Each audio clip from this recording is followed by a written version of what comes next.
Hello, hello, welcome, welcome. I was just checking my posts to make sure everything was posted properly. Looks like it's good on X. The Discord has been notified. YouTube is not showing anything for some odd reason. That's weird. Let me see why it's not doing that. It should be showing the game. That's weird. It somehow got switched off of Suzerain. There. That should fix it. I have yet to figure out why this game likes trying to switch from main monitor to my Wacom tablet monitor. It's very strange. OBS trollololololling.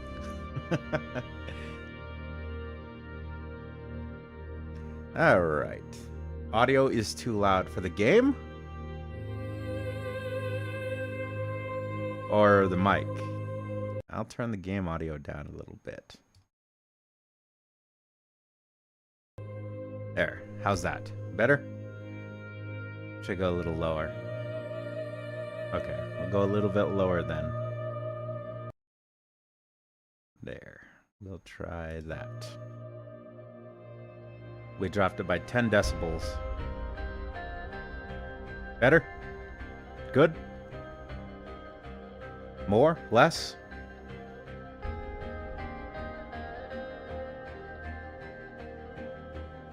Too high? Little too high? Okay. Turn it down just a little bit more. By the way, guys, feel free anytime to let me know when the audio is too loud in a game. I try and monitor it by peak levels, but sometimes that makes it a little difficult to tell. So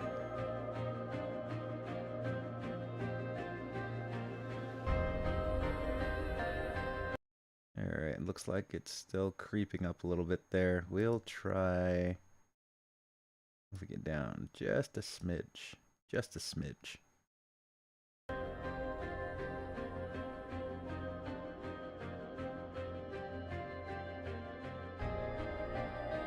Well, I mean, sometimes that works and sometimes that doesn't work. I always like to do it through OBS. Actually, I probably could.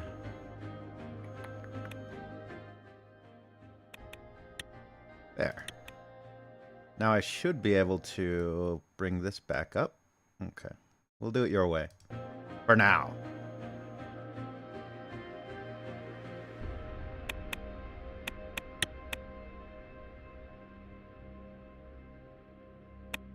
Okay. So, how's that?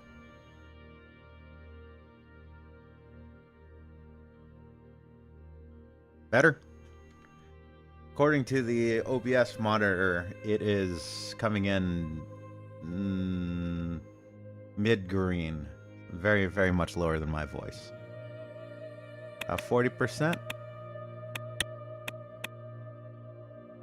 So what, like there?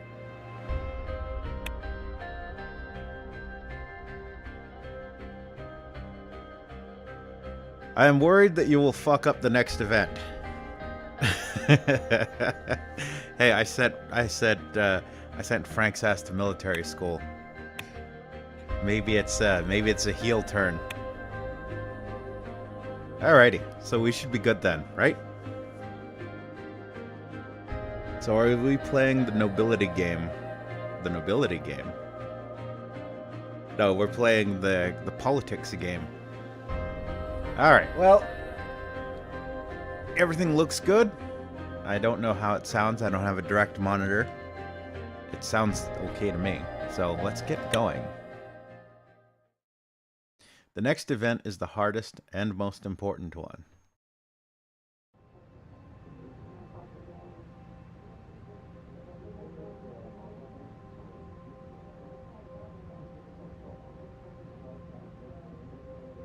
I think all we have available is the lunch with what's her name.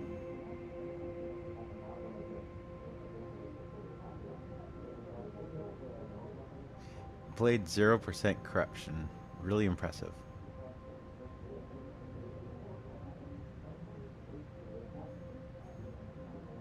Okay.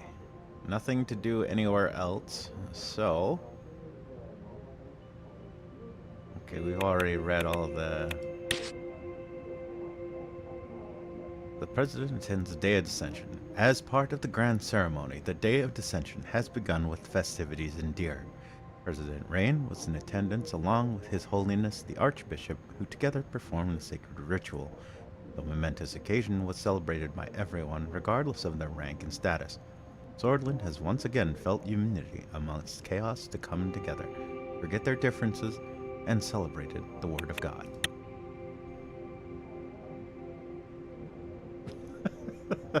Oh no, the Skinwalker is here. Watch your skin, boys. Currency loses value against Arcasian lira. Financial reports show that the Sordus Ren has steadily been slipping against the Arcasian lira, though the exchange rate has not yet approached the all-time low reached during the Alfonso administration. Okay, I'm nervous. Let's do this.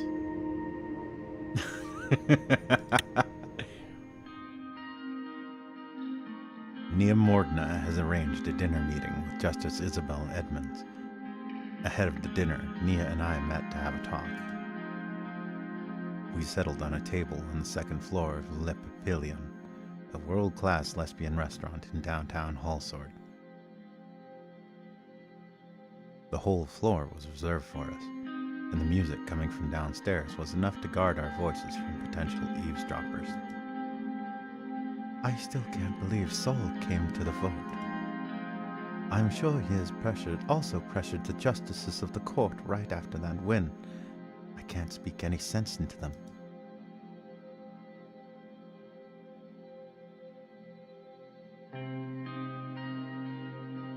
What about Justice Edmonds? Do you think we can sway her? What is the atmosphere in the court? You are the Minister of Justice. You must speak sense into them. What has Orso been doing?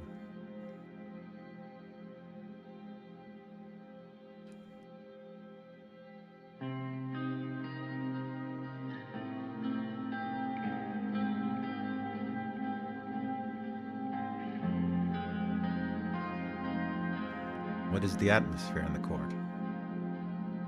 Most justices don't really talk when I'm around. They don't trust me as I'm an outside member of the court.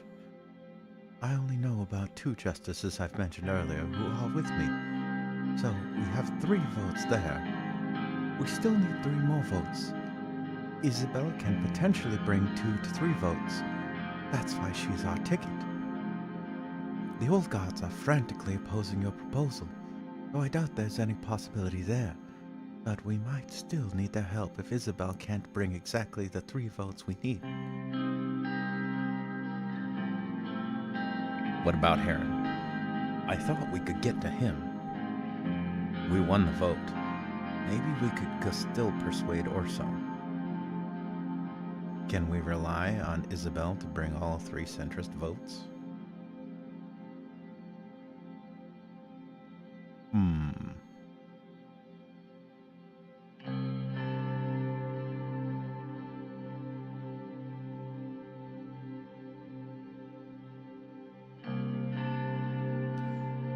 We can't know for sure, of course, but the centrist trio always stick together and Isabel is their mouthpiece. She's the only one willing to talk, so we have to take our chances with her. What about Justice Edmonds? Do you think we can sway her? What has Orso been doing? Let's talk about our next steps.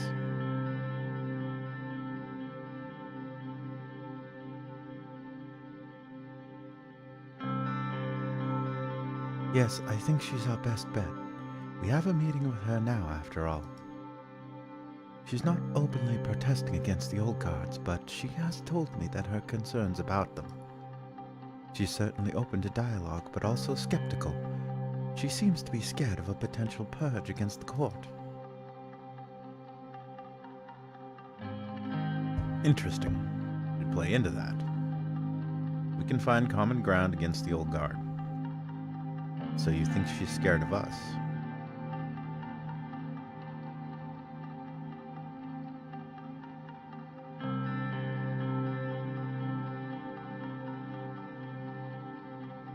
She's not entirely scared about the situation. But then again, none of the court even believed that you would pass the assembly. So maybe she's feeling the pressure on her now. But in any case, we'll discover that soon enough.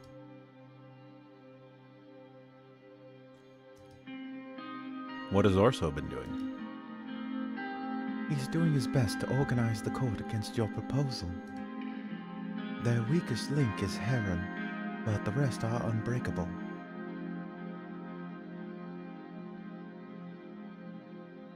We need to talk to Heron then. Yes, we might need him for the last vote.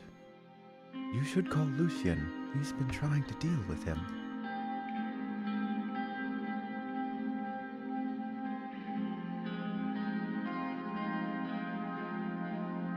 When will Isabel be here?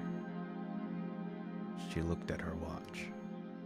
I guess we have maybe 15 minutes? The waiter approached us and bowed in respect. Did you decide on the entree, sir? We have a guest coming. We'll wait for her to order. Not yet. What's on today's menu?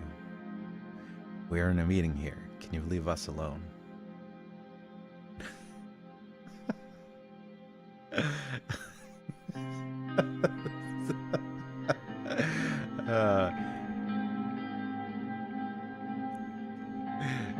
Relax. It's almost her bedtime.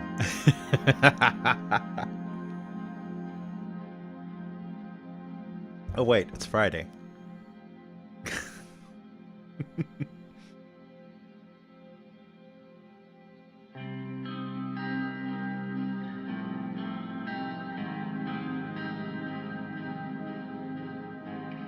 I think we'll wait.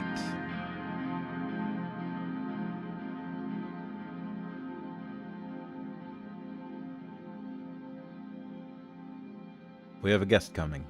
We'll wait for her to order. And of course, sir. I'll be around. He went downstairs again. Nia took a sip from her glass of water and looked at me.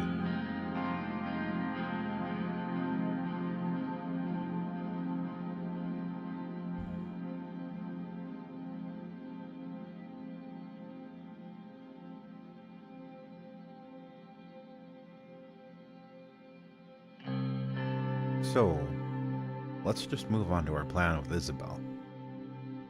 Let's talk about you a little. Do you think we'll succeed? ...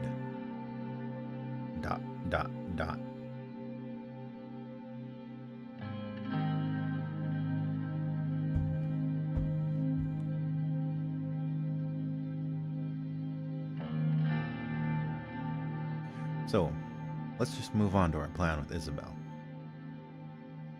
Let's try not to agitate her when she comes. We won the vote, so she already has pressure on her. But if she feels cornered, we might lose her. So it's important not to put too much pressure on her. Agreed. We shouldn't scare her off. I disagree. We must keep up the pressure. Let's not overthink this.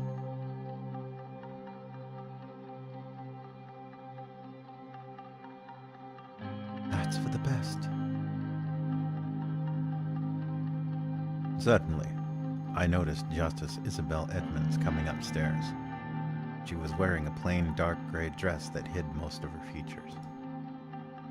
Oh, good to see you, Miss Edmonds.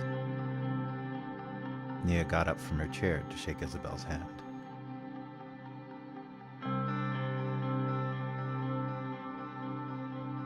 I stood up and shook her hand. Mr. President, good to see you.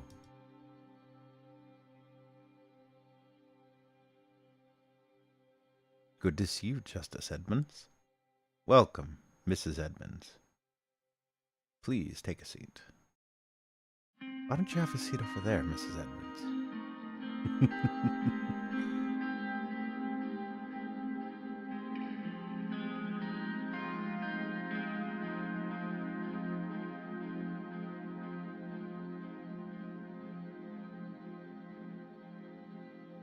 Well, she called her Mrs. So maybe that would go.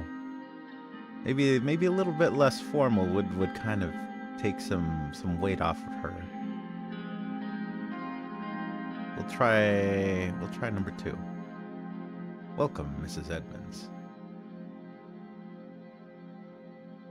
She took a seat across the table. How was your day, Mrs. Edmonds? I would normally say good, but this time I will take the liberty to say that it was insanely exhausting. Heavy court matters again. Not that I'm complaining. Suddenly, the waiter approached us. Are you ready to give the orders, sir, madam? I'll have the sauté perlace, please. As you wish.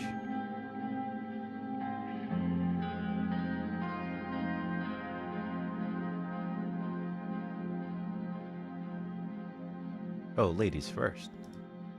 Mrs. Edmonds? I'll have the salad, thank you. Of course. And you, sir? I'll have the sauté perlace with lesbian zabla. I'll have the liver fricassee. I'll have the salad too. I'll get the same as Miss Morgana. Salad? Is she on a diet? Is she a vegetarian? Let's have salad together. I'll have the salad too. Perfect. He quickly took a couple of notes in his tiny notebook. I'll be back shortly. He went back downstairs, leaving us alone on the upper floor again. Mrs. Edmonds, you know why we're here. How is the situation in the Supreme Court? We want to cooperate with you, Mrs. Edmonds. Let's get to the point, shall we? Oof, okay. That's a little too... I don't know, that's a little too forward. That's... How's the situation? We want to cooperate with you. Let's get to the point, shall we? So 1 and 4 seem a little too forward. 2 is kind of a wishy-washy question. I think I'm leaning towards 3.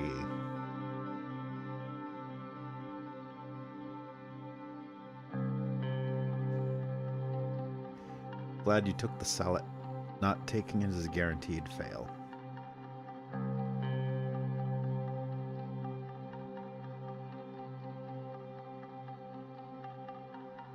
I think I'm leaning towards 3 here.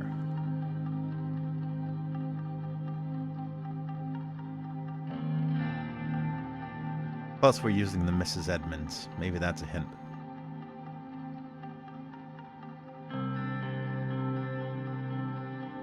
Fucking up your new constitution? Yeah, let's hope not. We want to cooperate with you, Mrs. Edmonds. That's very welcome, Mr. President. I want the same thing. She moved herself on the chair to be more comfortable. You know, Mr. President, since you tried to intervene with the court's decision on Mr. Urson's case, you created some hostility against yourself among my wing. But, first of all, I want to congratulate you on the successful vote in the Grand National Assembly. But it pains me to say that your proposal has a very low chance of getting through the Supreme Court. That's why we have you here. Not if you support us. And what do you think about the proposal itself?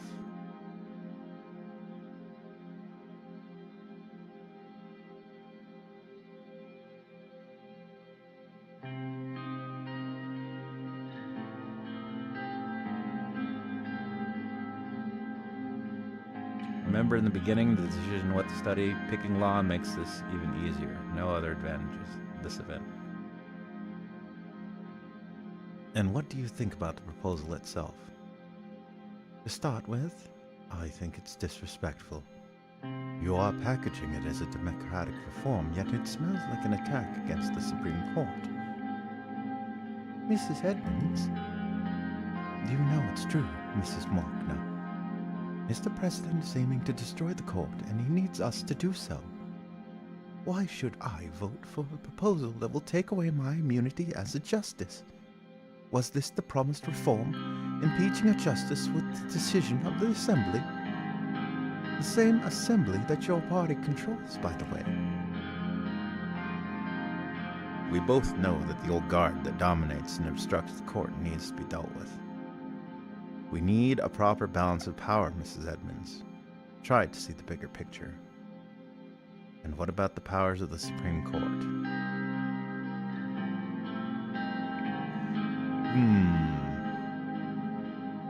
We both know that the old guard dominates and obstructs the court needs to be dealt with.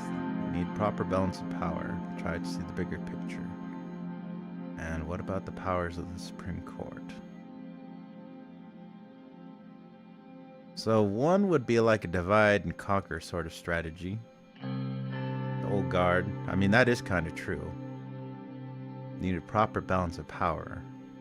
So this is appealing to basically the checks and balances of the government. That's a fair argument, I suppose. And what about the powers of the Supreme Court? That's kind of a wishy-washy version of like the first one, which is a more direct argument of what the problem is.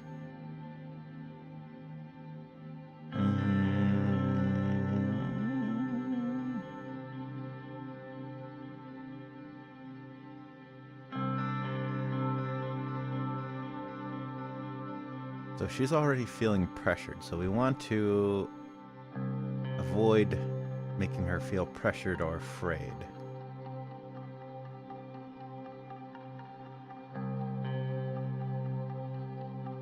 I'm thinking too. We need a proper balance of power, Mrs. Edmonds. I'm trying to see the bigger picture.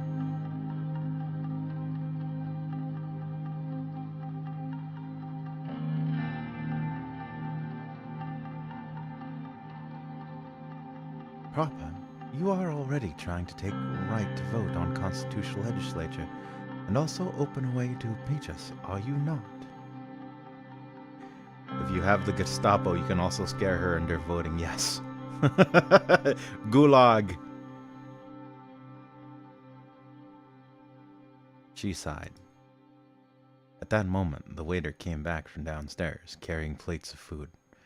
After seeing that we were in the midst of a discussion, he averted his eyes as he approached us. He quickly started serving the food and refilled our glasses. He placed the plate of salad luco in front of me. It looked very fresh and smelled of olive oil. I was very hungry. Bon appetit. Thank you. It looks delicious. The waiter bowed to us and quickly went downstairs. We wished each other a good meal as Isabel and Nia slowly started to eat. So, Mrs. Edmonds, are you still thinking the same about the old guard? Of course, nothing has changed. That's good. We still have that in common. That doesn't mean I will accept any proposal the old guards oppose. Nor it means I will put the whole court under the bus. The impeachment clause about the justices affects all of us after all. I understand your concern. I also do not agree with that clause. But we must start somewhere. I am supporting the president because he made this proposal with good intentions. Isabel took a sip from her water and turned to me.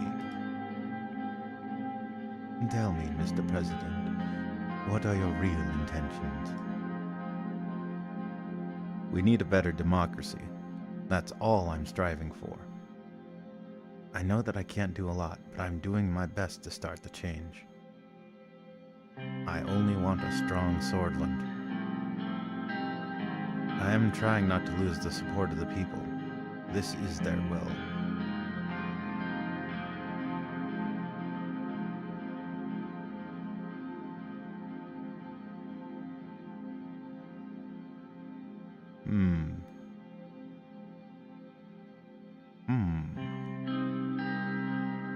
The will of the people.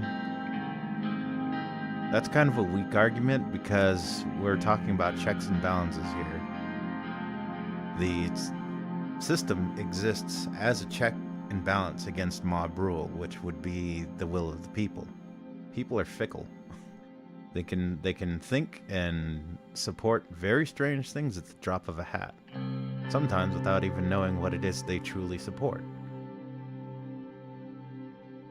I only want a strong sword. Kind of a weak answer. Kind of a weak answer. I know that I can't do a lot, but I'm doing my best to start the change.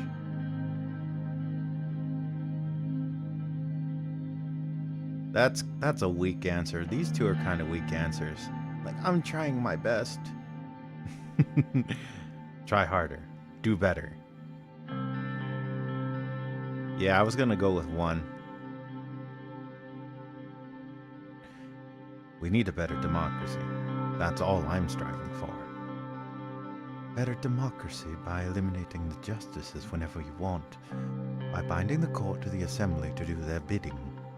Why did you include that in the proposal, knowing that you need our vote? I've had to take my chances. You need to clean up the old guard. I thought you would agree to that. I believe that respectable justices like you are against the old guard. I thought the court could see reason. Okay, 3, very weak answer.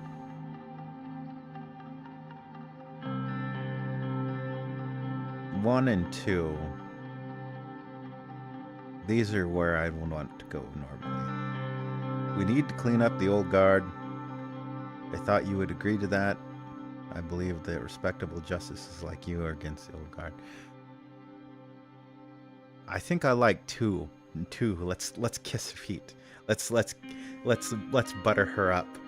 You, Miss Respectable, intelligent, beautiful, did I mention beautiful, most wonderful, most wisest of all the justices.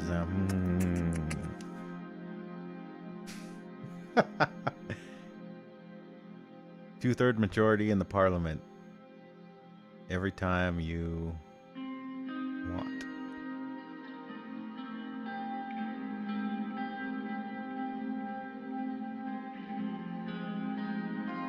I'm leaning towards, yeah, let's go with 2. I thought you would agree to that. I believe that respectable justices like you are against the old guard. Look, I am in opposition to them, and definitely stand against their dominance. But this is not the way. But let's say this proposal goes through. What will be your next move? We will eliminate the old guards from all branches of government.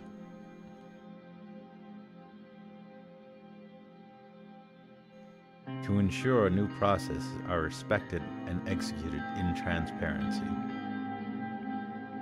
To further the reforms. Focus on our internal and external threats. Cranberry! Welcome, welcome, welcome. 2 appearances in such short a time. Good to see you.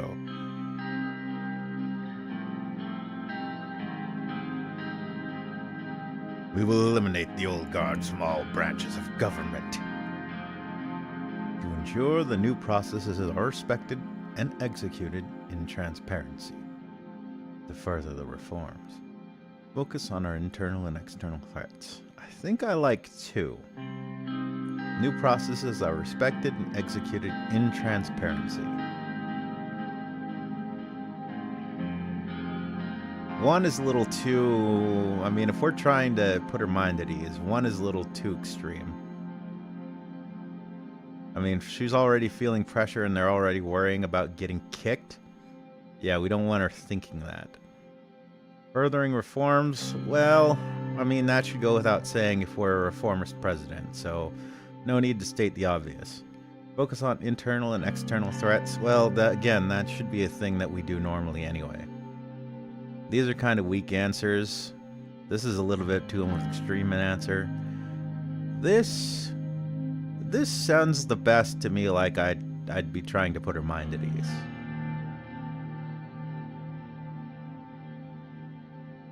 To ensure the new processes are respected and executed in transparency. I see. Isabel took another sip from her water and looked at me without saying anything. Mrs. Edmonds, please help us achieve this victory. We have to be together in this. What do you want in return for the centrist vote? Oh, wow. Mrs. Edmonds, how about we get to the point now? 3 is a little rude. Beg her. Please help us, Mrs. Edmonds. You're our only hope.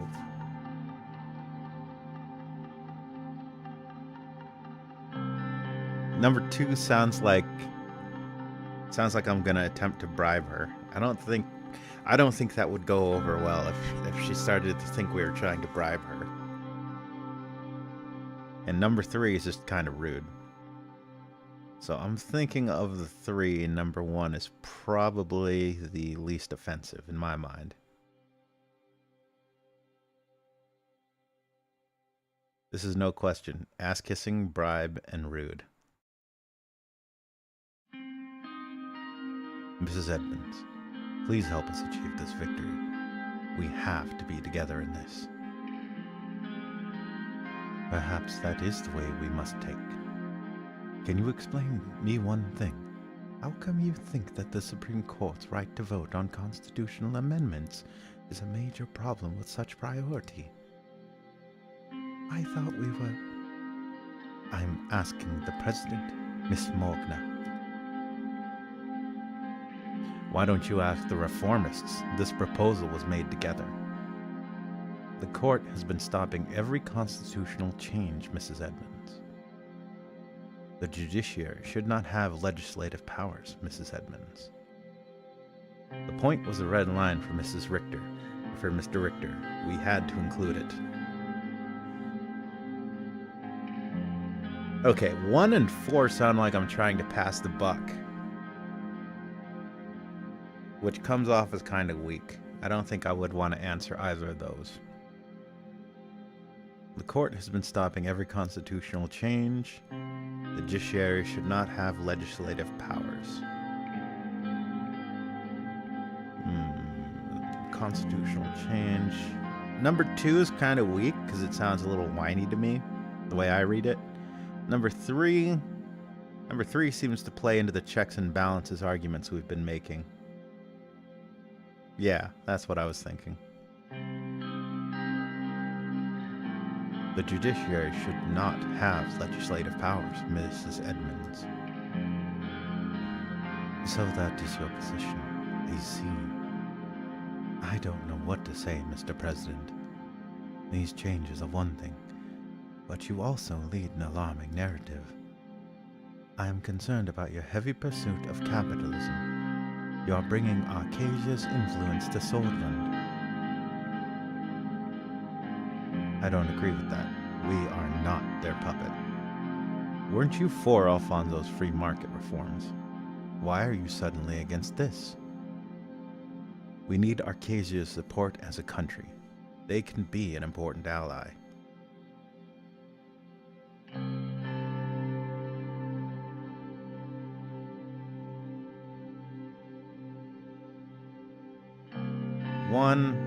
One's a little strong and almost kind of like angry, the way I read it.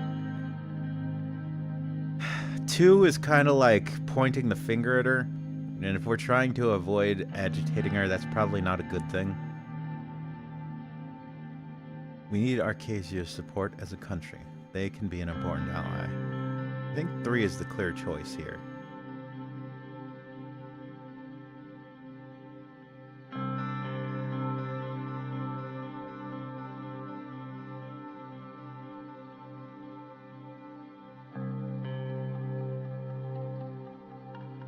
Arcasia is the one... They're the one we're letting fly planes through our territory, right? They're the one way off the map.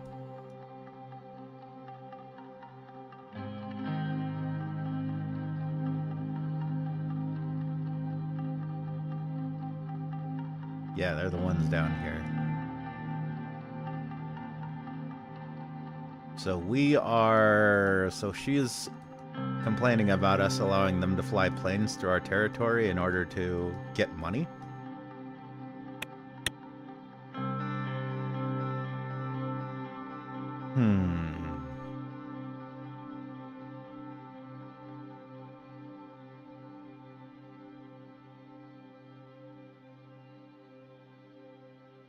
I think 3 is the clear choice here.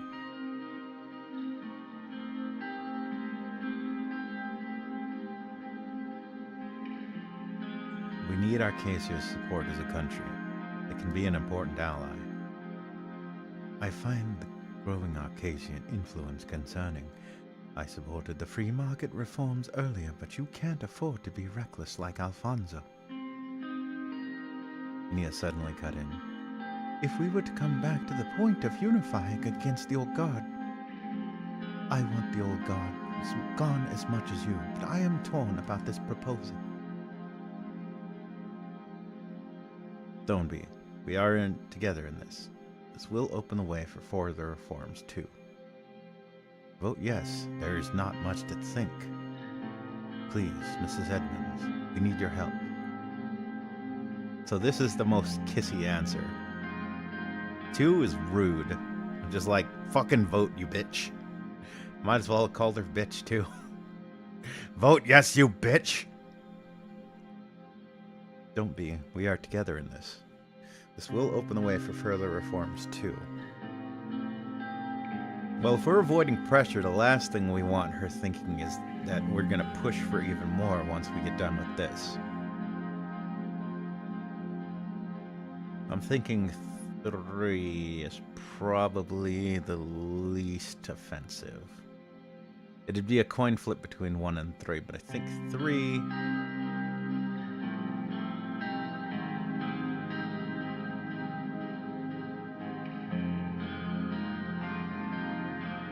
I don't know if she wants more reforms. She's a centrist.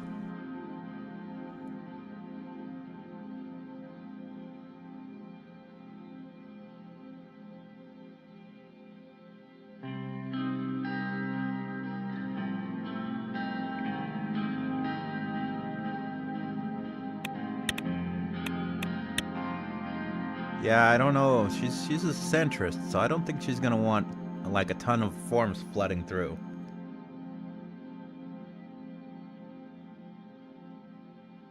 Please, Mrs. Edmonds, we need your help. Mr. President, I am also wondering, if you were in Sol's position, how would you have structured the Supreme Court? What do you even believe is its role? Purely an advisory body for legislation in the High Criminal Court. It must have the power of judicial review and to strike down laws that are against the Constitution. The court protects the Constitution. I would have done the same with my proposal today. Why?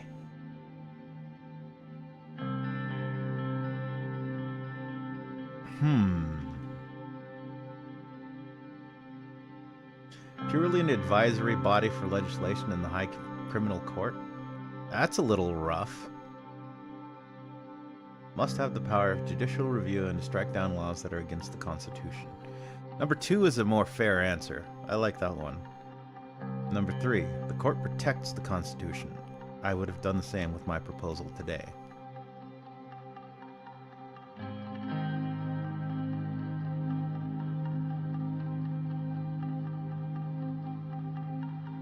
I don't know if I want to agree with being in Saul's position.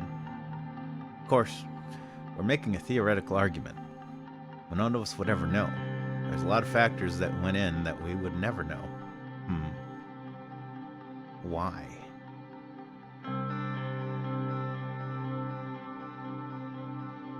Yeah, I mean, if she's If we're basically both agreeing that we need some reforms and that this system's kind of messed up, answering 3 is like basically telling her, yeah, I'm just doing it because. It must have the power of judicial review and to strike down laws that are against the Constitution. I think that's probably the most honest answer of the 3, of the 4. 4 is just being stupid. Why? I should know why I'm doing what I'm doing. Judicial review and strike down laws. Advisory body. An advisory body. That's really weak. It's like saying they're pointless. So number 1 and number 3 are definitely out. So it'd be judicial review and strike down anti-constitutional laws, or asking why.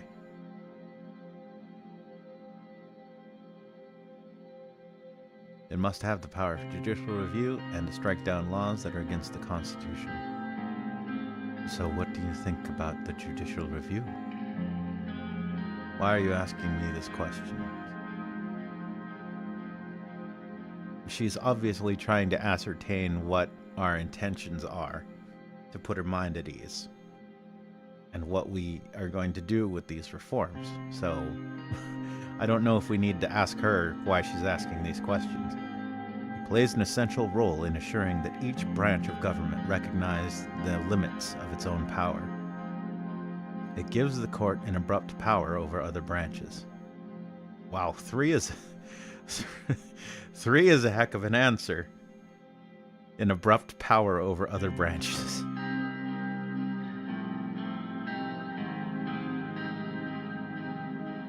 It plays an essential role in ensuring that each branch of government recognizes the limits of its own power. Checks and balances. Number 3 is kind of a silly answer, and number 1 is kind of a petulant answer. I think I'm going to go with 2. It plays an essential role in ensuring that each branch of government recognizes the limits of its own power.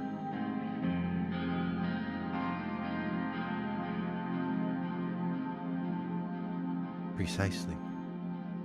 I'm glad that we agree on that. Isabel went on to finish the remaining of her salad. And so, Mrs. Edmonds, what are you thinking? I want to help you, Miss Morgana, but I still have great concerns. This proposal would pave the way for the WPB and CPS to enter the Assembly. I don't want to be a supporter of that.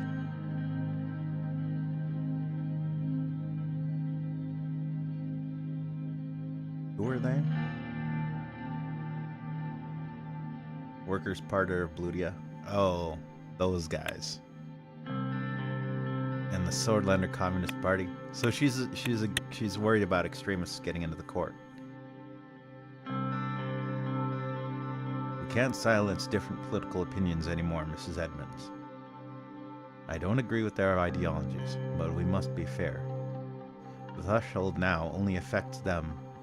Not only affects them all, but all of us. It can lead to a political crisis in the future.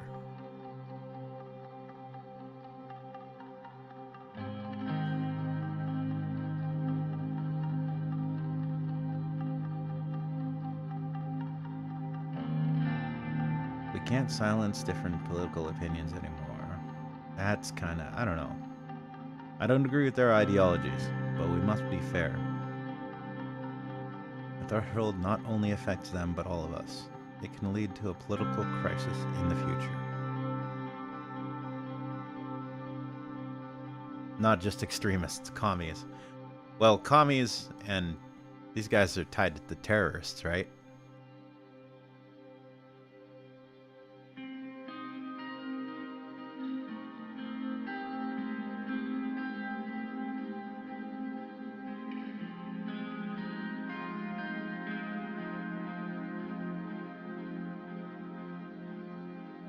Yeah, these are the ones that have the terrorist ties. The threshold not only affects them, but all of us. It can lead to a political crisis in the future. I don't agree with their ideologies, but we must be fair. We can't silence different political opinions anymore. So 2 is, and 1 and 2 are basically the same thing. We can't silence political opinions. Number 3, threshold not only affects them, but all of us. It can lead to a political crisis in the future.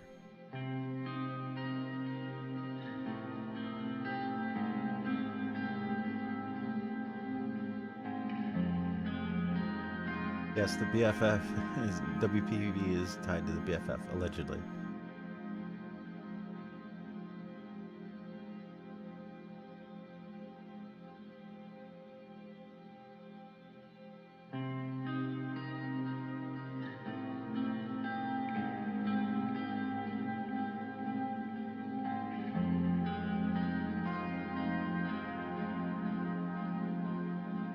The threshold not only affects them, but all of us. It can lead to a political crisis in the future. If I give you the power to impeach us today, what's going to happen tomorrow? Can you even give me any guarantees that this will not result in the destruction of the court? As I said before, it is only a safety mechanism for threats like the old guard. You have nothing to worry about. The justices cannot be impeached so easily. I promise, Mrs. Edmonds. Centrists will have nothing to worry about. You have my word.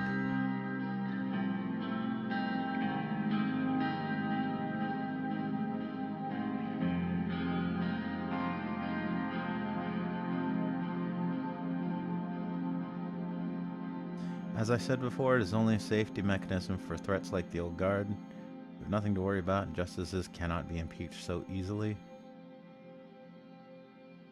I promise, Mrs. Edmonds, centrists will have nothing to worry about. You have my word. I mean, 3 is technically true. It doesn't feel like a correct answer. You have nothing to worry about. Justices cannot be impeached so easily. 2 sounds like a better answer. As I said before, it's only a safety mechanism for threats like the old guard.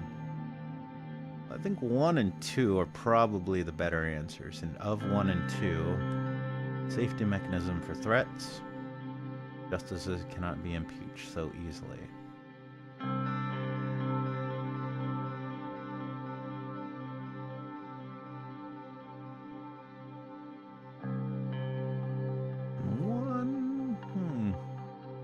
Safety mechanism for threats like the old guard. 1 seems to be the better answer, I think. Slightly better answer. You have nothing to worry about. The justices cannot be impeached so easily. Safety mechanism for threats like the old guard. That's a tough one.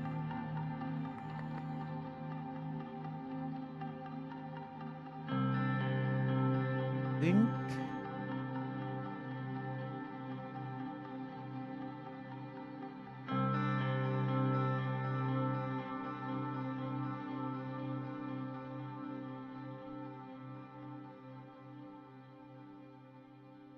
3 is definitely weak, yeah.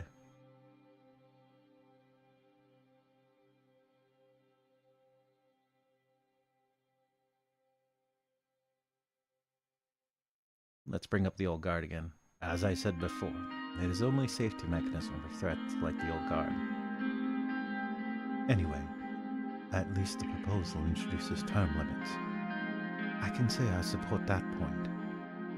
You have decided then? Let's see.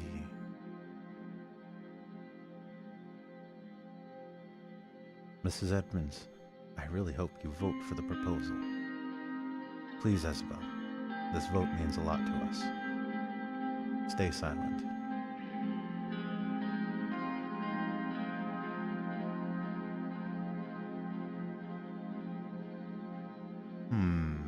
Three might be the... 3 might be a good choice. Just let her digest a little bit. Let her think. Not pressure her. I know we want her to vote yes for us, but we also don't want to feel like we're pressuring her too much. Maybe it's the time to back off. I really hope you vote for the proposal. I mean, we should have gotten through to her by now. If we can't, we've definitely screwed up somewhere. Number 2 is just begging. 1 and 2 are basically the same sort of thing. Like, please, please, please vote with us. Number 3 is like giving her a little bit of breathing room to think about it. Kind of leaning towards 3 on this one. Give her a little bit of space to think.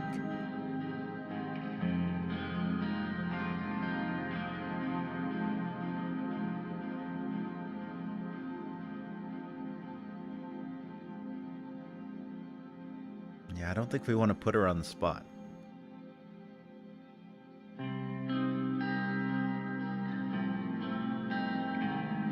Sometimes you got to know when to let it go, when to give people room to think and breathe.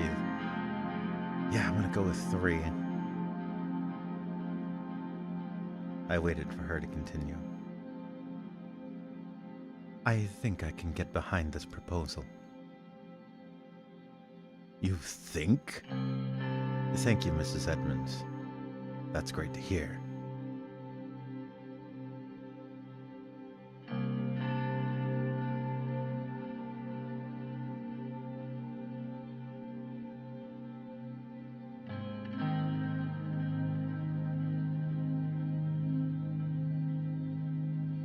That's great to hear. I think I can get you the votes you need. I'll do my best to convince my group, but I can only speak for myself. Thank you. So you're not sure if you can bring 3 votes? That's not good enough.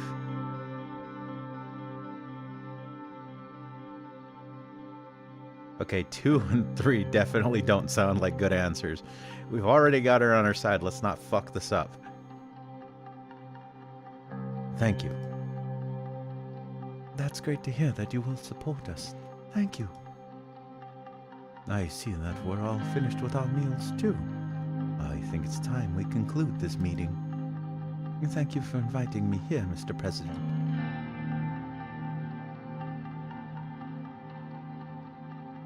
Thank you for coming. She stood up and shook my hand. Thank you for the meeting, Mrs. Edmonds. Likewise.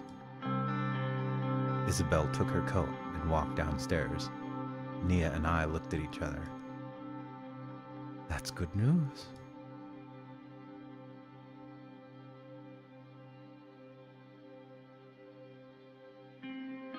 We still need to reach out to more people. She won't be enough. You should maybe talk to Lucian about other options. You may try reaching out to Heron if you want. After a few minutes of thoughtful silence, we also got up from our seats and left the restaurant. It was a good start, but I was still uncertain if Isabel would be enough. I got in the presidential Cadilla and Sergei started driving me home.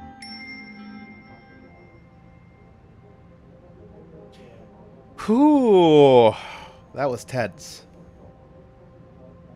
That was tense.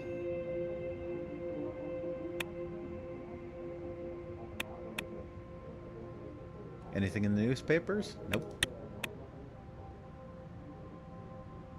What's next?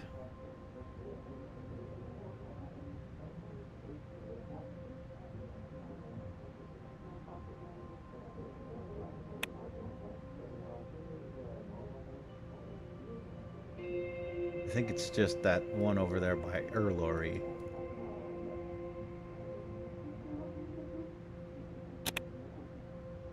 Reach out to Justice Heron. Justice Garassi has rejected our initial talks, but we can try to convince him once again.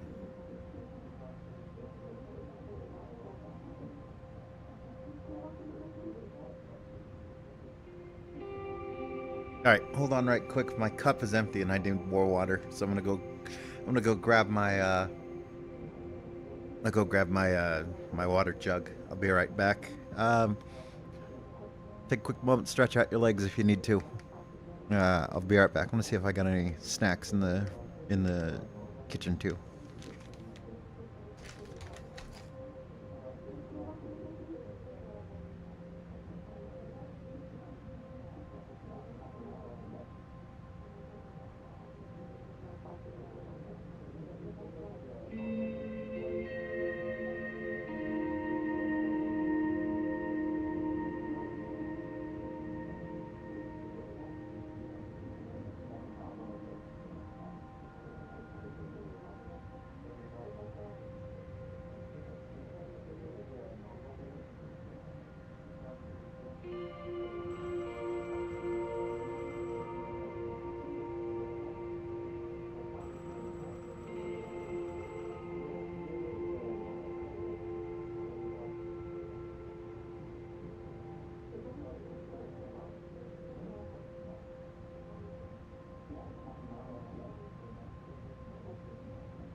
Okay, and we are back.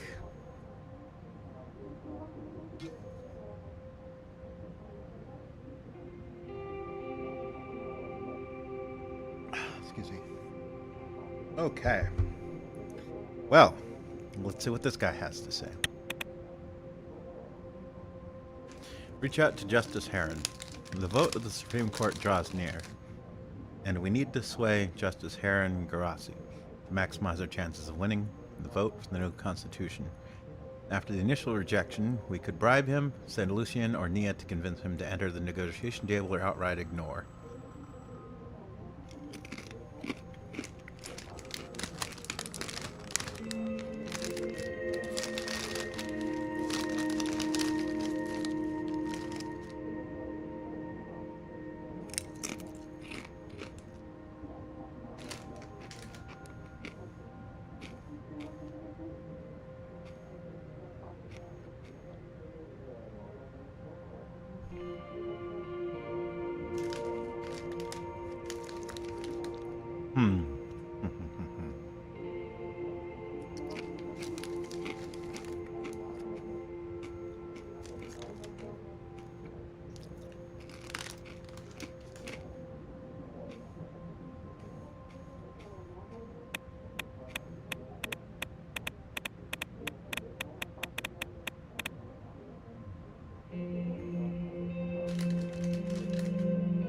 I think I might send Lucien. You don't have the money to bribe him. Sad. Just watch Nia fuck up. Should I?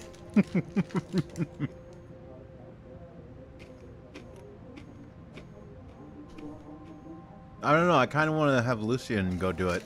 He's our smartest guy. I don't know if I trust Nia to not fuck it up. Like, if I want to fuck it up, yeah, I'd send Nia.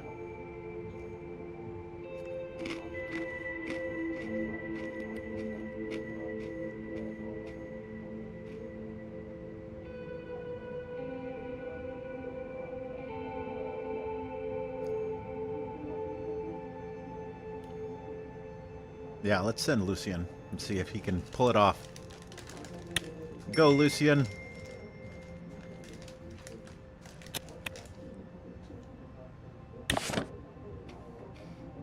Lucien Galad reported that he had half an hour-long meeting with Justice Heron Grossi, but failed to convince him to meet with the president.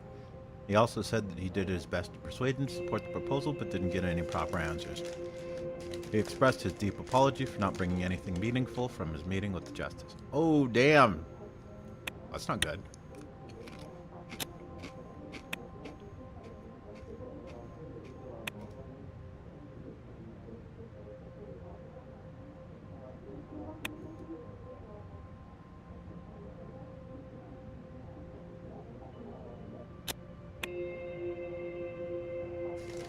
Well, I don't think there's anything else we can do except see what the announcement is.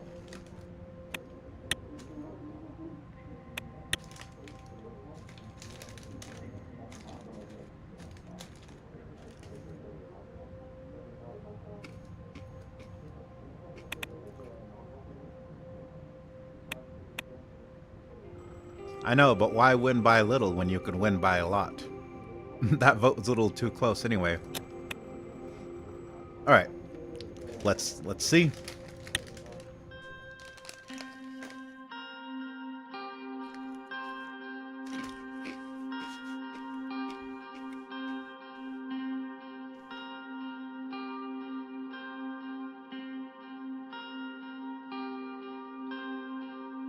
Back at the office, I was eagerly awaiting for the decision of the Supreme Court regarding our change to the Constitution. I stood up from my chair and looked out the window. Peter and Pascal were with me too. Peter was slouching on the couch on the right side of the office and staring at the ceiling. Pascal sat across from me. He was also eagerly waiting for the results. The whole process had been tough on all of us. Now there was nothing left to do but wait for the justices to cast their vote. What do you think, Anton? Are we going to make history today? To be honest, I have a bad feeling about this. Yes, I'm sure of it. And I hope so.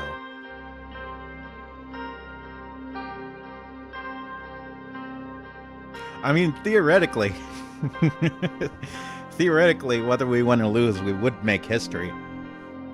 So it would be fair to answer that in a bunch of different ways for a bunch of different reasons.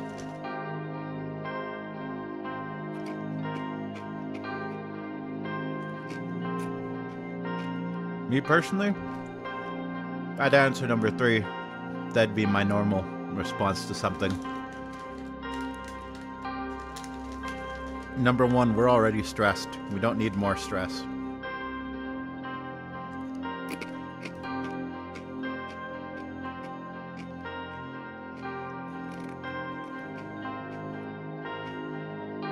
I hope so.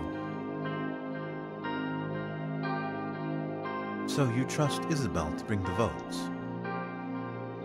Yes, I'm sure she will support the proposal. I don't know, but we have to hope for the best. I trust nobody.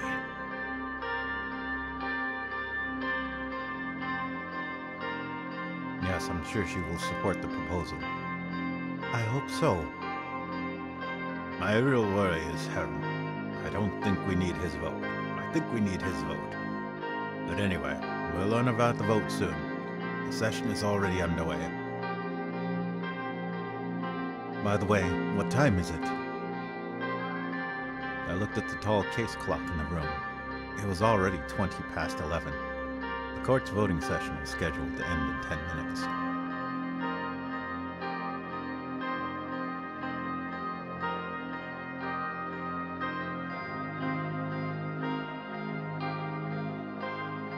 We have about 10 minutes. Okay, we'll soon hear about the results then. But anyway... He rose from his slouch and stretched. I don't know if you noticed, but Casaro has been getting popular in the assembly recently. Our party's been supporting him on a lot of bills, some of which have already reached you. What do you make of this? I think he's a very dangerous man, Anton. We can't let him divide our party. I have no problem with bipartisan bills passing the assembly. I agree. We have to watch him closely. I don't make anything out of it. It's expected that he'd get the support of our conservative wing.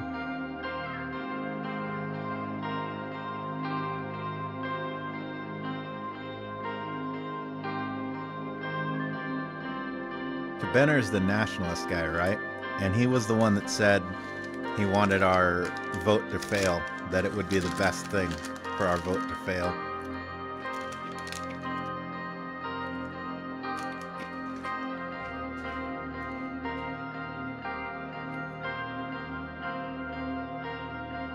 I agree. We have to watch him closely. His party only holds 40 seats, Anton, yet he manages to pass bills. That man is trouble. Maybe we shouldn't allow our party to be so generous with what they support.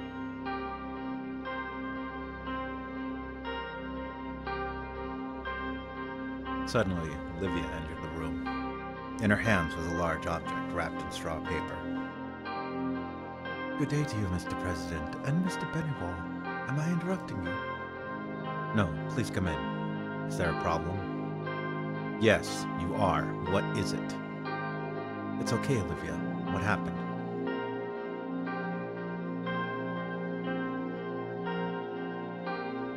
He just doesn't like you working in the PFJP. The Chief Justice has sent you this. She showed me the wrapped object.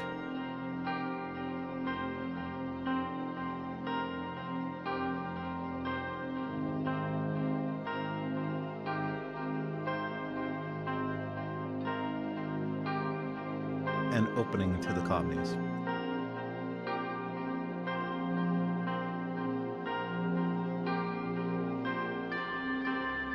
Really? Marcel Hawker. Bring it here. Yes, sir. She walked up to the table and gave it to me. I immediately started to remove the wrapping to reveal a framed photograph. It was an old black and white photograph of Tarquin's soul posing on a destroyed tank in Hulsard Square. The building behind him had thousands of bullet holes on it, and a clearly readable slogan, "Victory is close," written on its walls. The date, 14th of March, 1929, was written in the corner with a black marker. I turned to Olivia.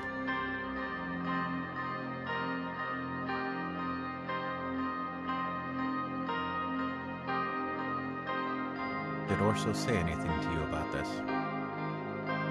No, but he's obviously trying to send you a message. Hi, Olivia. Noticing Peter on the couch, Olivia reddened slightly.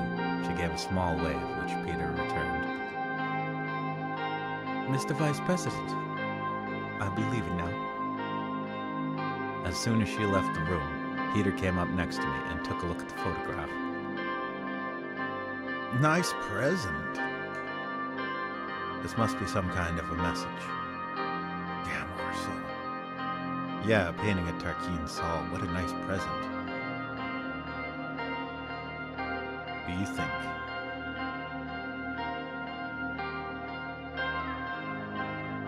What is it? Victory will be close, huh? Orso's getting ahead of himself. Suddenly, Lucien rushed into the room. Mr. President, the vote has been concluded. We immediately gathered around him. Congratulations, sir. The constitutional changes are finalized with the 6 justices voting for the proposal. Yes! Peter jumped up and down like a little kid. Yes, congratulations, everybody. This is a historic moment, Anton. We have changed Sol's Constitution of 1929. I'm without words. We did it together. We are writing history. This is just the beginning. We did it together. Hell yeah, we did! Peter approached to give me a hug. We hugged each other. You did well, Anton. Congratulations, sir. Today is a big day. You must also start preparing a speech to announce the changes, sir.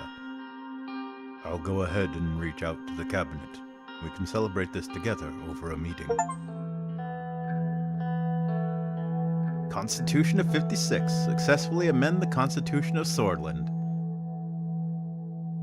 All of us immediately got to work to plan our next steps after our Supreme Court victory.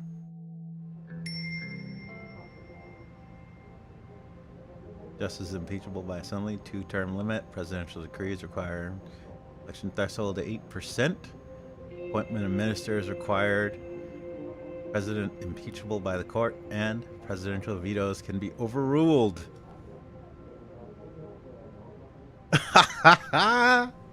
We did it! We did it! Woo! We did it! Yeah! This is honestly probably the most tense game I've played that hasn't been a shooting game of some kind. Or RTS or anything. Oh, man. What's next? What's next? Cabinet meeting on the results of the vote. Lucien stood upright, holding a large folder of files under his arm. He bowed in acknowledgement. He looked exhausted. The cabinet has gathered in the White Room, sir. The Vice President will be opening the session soon. We can go in whenever you're ready. I'm ready. Let's go. Anything you want to say before we go in? Thank you, Lucien. You look tired. How are you holding up?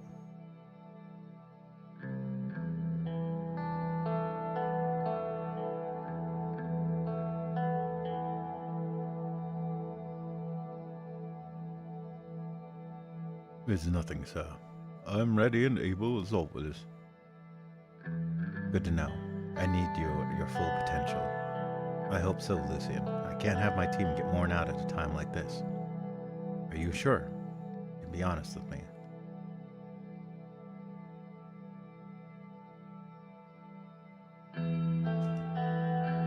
I am always honest with you, sir. I'll admit, this last year was tough.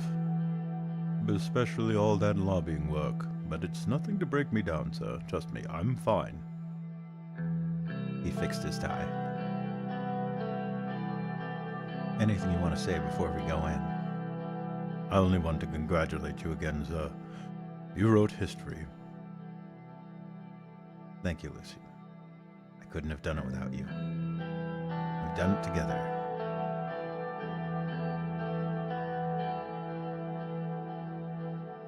He slightly bowed his head. He gestured to the door. I think we should go in, sir. Vice President Victor must have started the session already. Lucian held the door for me, and we both left the office for the White Room. When we entered the room, Peter was speaking to the cabinet members who were already seated around the table. As soon as they noticed me, they all stood up.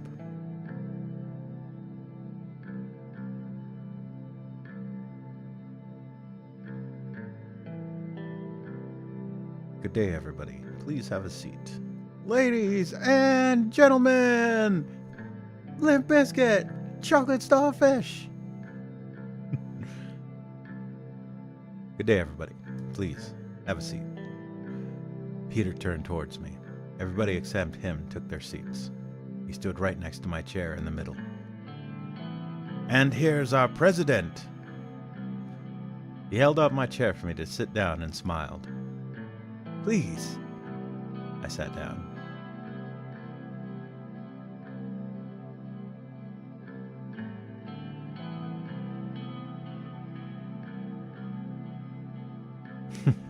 Just impeach Hawker, and this meeting is fine. Peter walked to his seat and spoke, still standing. Ladies and gentlemen, we are here to discuss our current status and plan the remaining of our term. I know that some of you had your concerns about our style of governance so far. There will be a time to speak up about these in the meeting today, but I must also thank you for your hard work so far. You're very lucky to have a team like this. All of you have been invaluable to this administration. Having said that, now we have reached a critical point of our term. We are nearing the end. We have successfully made changes to the Swordish Constitution. This is a historic accomplishment. Without this team, it couldn't have been possible. The new Constitution has brought us one step closer to the Swordish dream. We should be proud for having strengthened our democracy. Our success with these changes has brought with it great support. Our party, which was divided at the beginning of our term, is finally coming together once more. So, let's start the meeting with a brief look at some reports. He fumbled with the stack of papers in front of him. According to the latest polls, people seem to be content about our administration. Public opinion has not changed much. He took out a piece of paper from the stack and inspected it. The biggest concern of the people is the state of our economy. We're slowly slipping into a depression. It's only a matter of time until the people will be hit further. This will have dire consequences for our administration. This is the time to give the best we can for this administration and for Swordland. Peter turned to me. I'll give the word to the president now. He sat down. Mr. Vice President, thank you for the opening. Thank you, Peter. All right, let's start the meeting. Clap. Good job, Peter.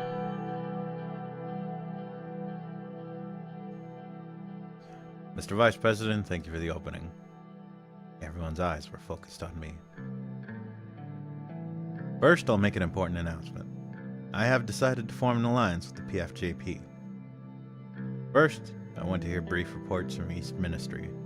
First, I want to talk about our new focus and some of my plans going forward.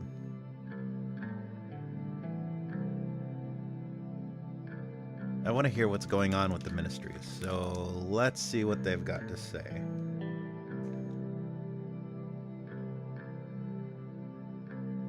Peter gestured at Simon, and he immediately stood up.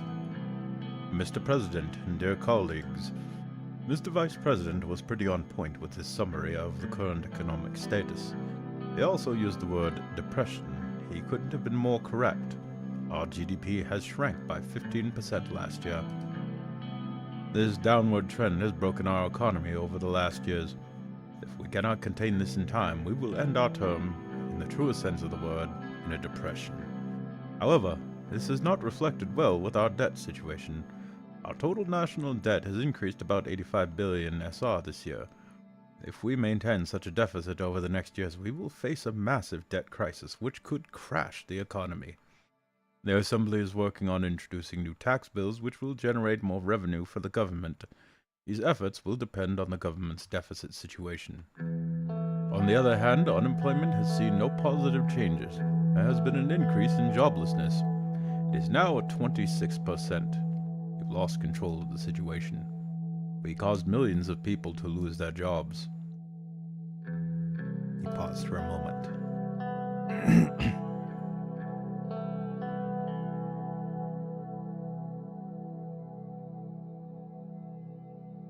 Well, I don't want to go into too much detail right now, but I have to say that sadly our first infrastructure project has not resulted in much growth yet. But apart from all that, I'll finish with an update on our latest project. The manager reported that everything is going well and very fast with the Morna port. I'll keep it brief for the sake of the whole meeting and end my report on that note. Thank you, Mr. Hall. Good. Let's move on to the next report. Gus stood up as soon as Simon sat down. I will also keep it brief, Mr. President. The trade deal with Wayland increased our agricultural exports from the Persia region. Our farmers are still suffering. Our ministry did its best by giving out subsidies to local farmers, but our agricultural production remains the same. That will be all. Thank you, Mr. Menger. Next up was Pascal. Mr. President, there are currently no major problems within the Ministry of Health. We are currently investigating some reports of a small polio outbreak around a village called Hayme. I believe we can get into more detail in our policy meeting soon. Thank you, Mr. Benello. He also stood up. The Ministry of Defense has a very important report regarding our situation with Rumburg. The investigation showed that Rumburg was in fact weaponizing rebels against our state.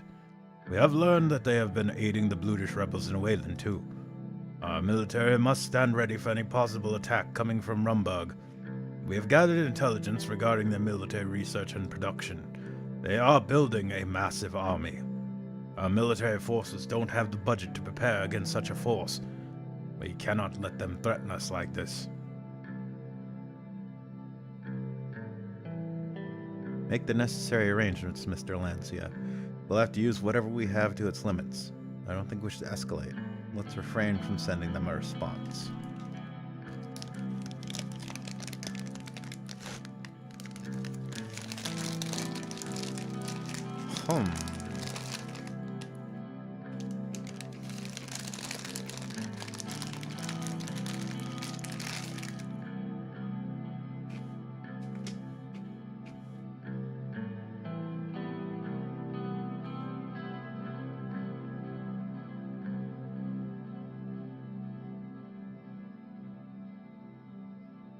So they've been weaponizing rebels against us, and they've been aiding the British rebels in our ally nation.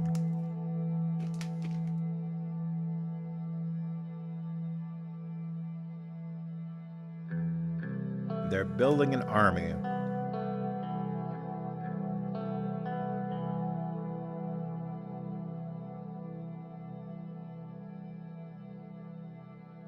Make the necessary arrangements, Mr. Lancia. We'll have to use whatever we have to its limits. Of course, sir. David stood up. Mr. President, Helm has agreed to begin deal negotiations. We will be moving on with that very soon. Cooperation between Wayland and Swordland has increased to a new level. However, we are seeing its negative impact with Lesbia. The region is very unstable, with the incidents at Rumburg, Wayland, and Helgeland. We must be very cautious. We can talk in more detail at our foreign policy meeting. Thank you, Mr. Weesey. Your concerns have been heard. Good, let's move on to the next report. Ciara was next. Our ministry is working day and night to improve our education system and increase its accessibility. We have since greatly improved our rural education, building new schools and bringing new equipment and books. We have accomplished a lot with our new curriculum. Our reforms will be greatly improving our output as a society. Lilia suddenly stood up. Mr. President, there is an important report for our intelligence officers.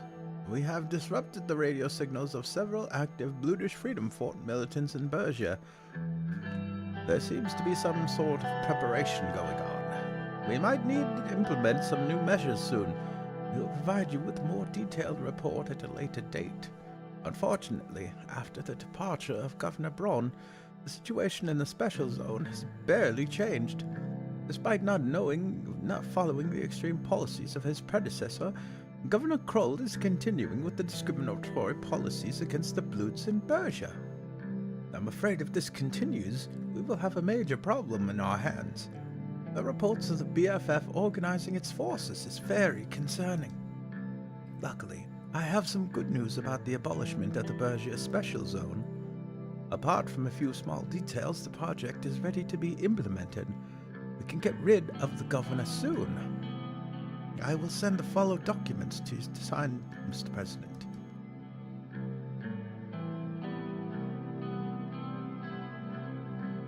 Good to know. I'll be expecting them soon, Mrs. Graff. There's one more important thing to ask of you. I would like to transfer the gendarmerie under the Ministry of Interior to improve the internal security efforts. Gendarmerie? Law enforcement.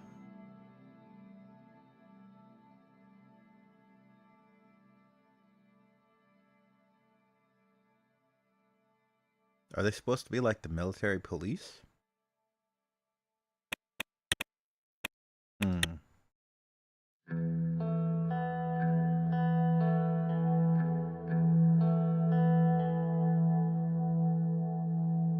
I haven't heard of this before. I'm still working on the proposal, and I have legal backing for it. I was going to mention it later. The Ministry of Defense shouldn't be meddling with internal security affairs through the gendarmerie. We have had several incidents where they were too violent too quickly, and it stems from military officers giving reckless orders at times. The military is always a little too harsh. Well, if the security situation gets more problematic, then it might be necessary. I'm not so sure how this will help.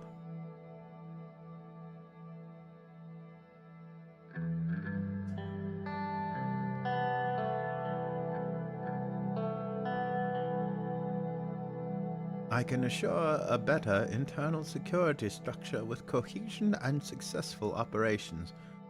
Will you transfer the gendarmerie to the interior in the future? I will support you in the gendarmerie's authority transfer. Now it's your turn. I can't make that promise. Yosef would be furious.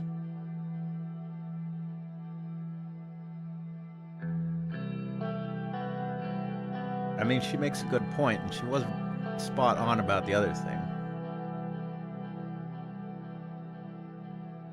I think that's fine.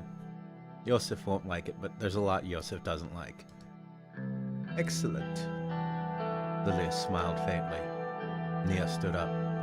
Since the removal of Governor Braun from office, there have been more positive results from her Brutish citizens in Persia. However, Governor Kroll seems to be looking for new loopholes to continue Braun's racist policies in different ways. Mr. Urson gained a lot of popularity over his fight against Governor Braun, and is now leading a peaceful ground movement against Governor Kroll. According to court ruling, Governor Kroll cannot resume Felix Braun's oppressive policies, but with Mr. Hawker leading the court, finding loopholes may still be a possibility. I'm afraid if Mr. Kroll retains his position for too long, we may see tensions rise again. Don't worry, we'll get rid of the governor after I sign off Mrs. Graff's project. I expected some suggestions. All noted. Thank you, Miss Morgna.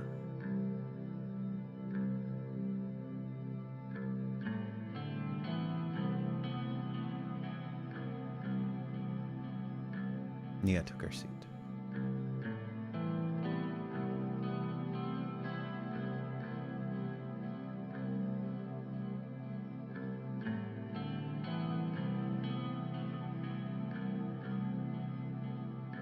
Next, and I'll make an important announcement. I have decided to form an alliance with the BFJP. Some people looked at me questioningly.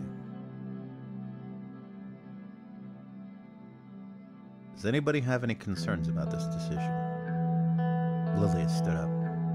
I'm sure everybody does, Mr. President. I was against the idea of cooperating with Mr. Richter from the beginning. I think you're pushing our party too far.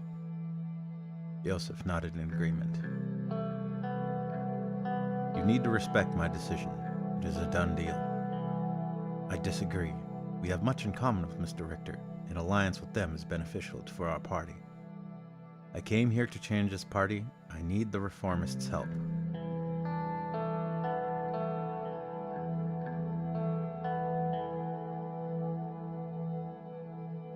I mean, we are running reformists. Let's not forget that this party was founded on the ideals of Solism. We have nothing in common with anti-Solist liberals. You can try, but you cannot force us to change our values. I appreciate your opinion, but the alliance is going to happen. I've heard enough. The deal is a done deal. Let's move on. You have valid concerns, Ms. Graff. I am open to reconsider my decision.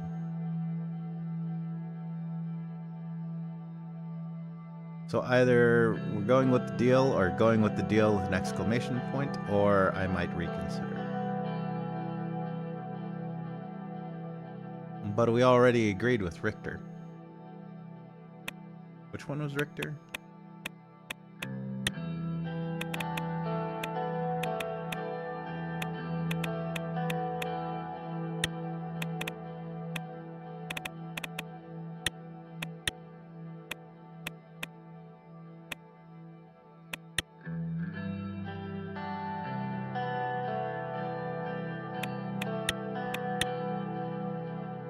He was Richter.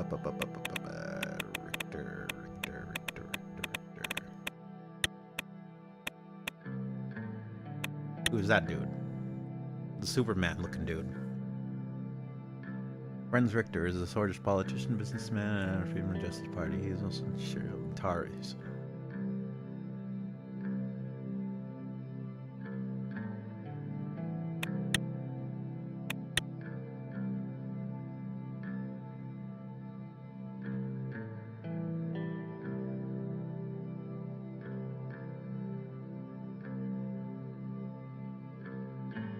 You have valid concerns, Miss Graff. I am open to reconsider my decision. She was taken aback. I see. She sat down, her eyes locked on me.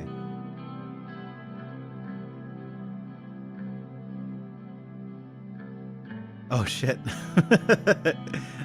That allows them to, so we can either vote on it or just a straight no. Let's take a vote. Peter leaned back in his chair and nodded. Good idea. Let's hear the ayes for the alliance. Ciara, David, Pascal, Peter, and Nia raised their hands. 5 for the alliance. And nays? Lilith, Joseph, Gus raised their hands. Lilith looked in disbelief. 5-3.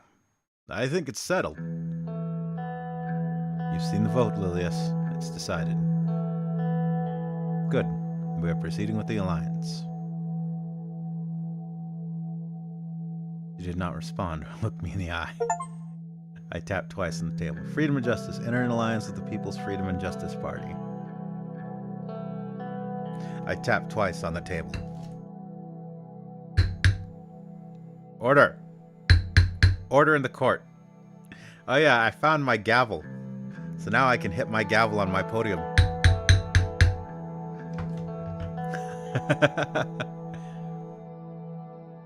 Only I'd found that earlier, but oh well. Next, I want to talk about our new focus and some of my plans going forward. It's time to focus on changing our party as a whole. I will add a new vision in our manifesto. We must focus on raising our public opinion and start campaigning for the next election already. The state of our economy is very concerning and must be our focus to achieve quick economic development. That alliance prevents the hyper rise of the NFP.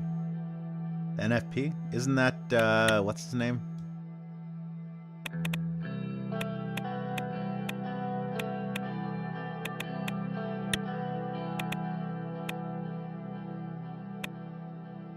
Yeah, that's Casaro, the guy we're worried about.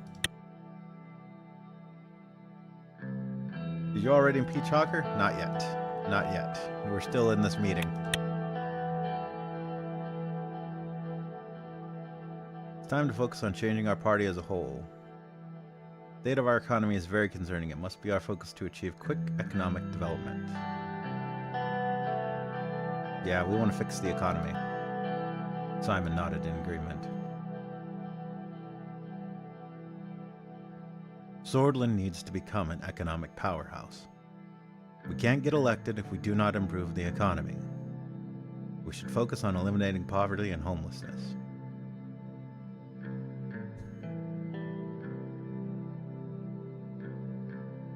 We can't get elected if we do not improve the economy. Casaro is nothing to worry about. Holstrand is. Almost everyone seemed to be in agreement with me. There are no comments? I want to talk about another plan. There are no comments? Let's move on with the meeting. I believe that is everything. One by one, my ministers packed up and left the White Room. Gus, however, stayed behind. Mr. President, just a quick word regarding the investment I have arranged for you. FC Enrica has seen a boost in ticket sales following your endorsement and participation in the club. The management decided to send over a slice of that pie. The manager personally thanked you for the support you have shown the team. Several players have already decided to join the USP. The money should be arriving in your account shortly.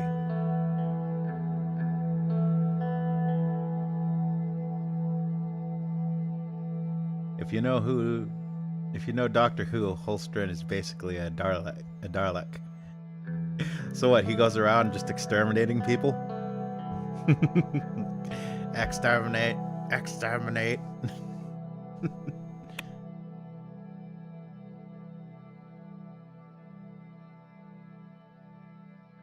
Are your investments doing well too? Always, Mr. President. It's a pleasure doing business with you, and Owold sends his greetings. I left the White Room and headed to my office.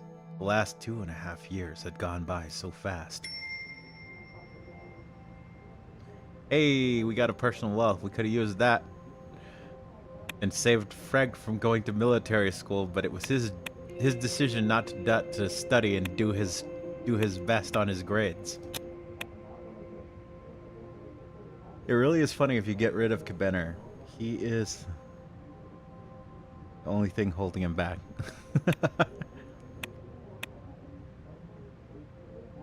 Address to the nation speech. Lucian and I walked into my office in the Maroon Palace to make my address to the nation speech. It was unusually crowded today. Cameras, lights, and microphones were set in place, and the crew was standing by, ready to start filming. Are you ready, sir? Yes, let's do it. Good. I think the crew is ready. As soon as you take your seat, we can go live. You need money and corruption to send Frank to school. Well, or shit tons of money to send him to Harvard. Neither of which I had, so that sounds like a him problem, not a me problem. I took my seat and rearranged my notes on the desk as a crew member powdered my face with a cotton puff. After everybody was ready, the director gave the sign to start filming. I looked directly into the camera.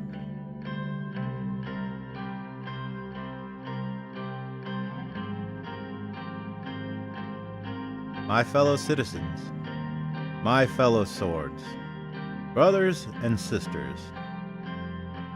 You still could have sent him studying medicine in the commies. I will have no son of mine being influenced by filthy communists.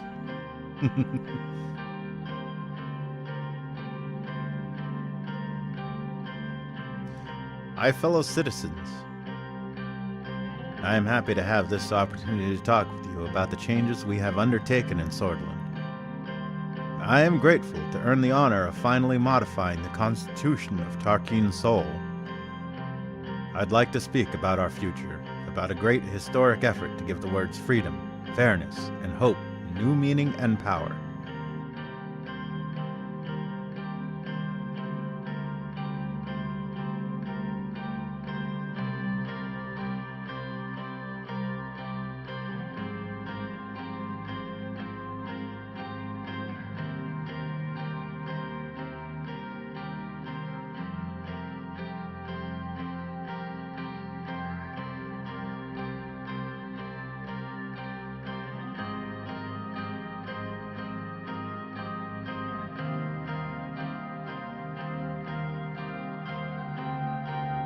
Two years ago, I spoke to you of change, and we have accomplished that.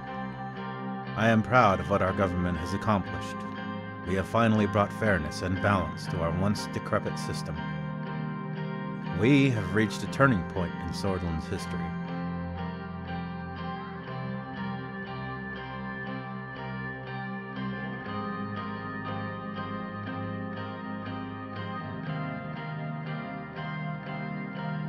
But, in another sense, our change is a continuation of that which started 3 decades ago with the fall of monarchy.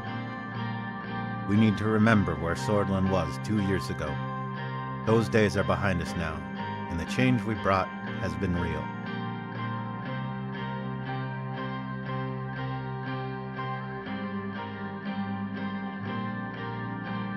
We transformed a system that had caused endless confusion and resentment into one that is clear, simple, and fair for all. We made a constitution that no longer protects the rights of a select few elites, but ensures the participation of all. For the sake of fairness, simplicity, and growth, we had to radically change the structure of our government system.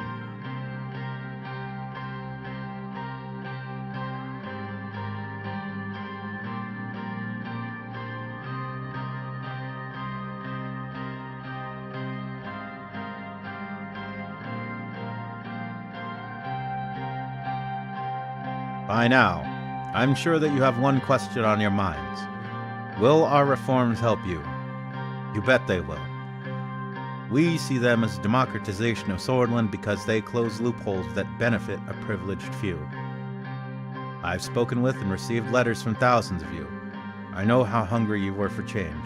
Make no mistake, together, we can change Swordland forever. Henceforth, our government shall no longer be able to obstruct the will of the people.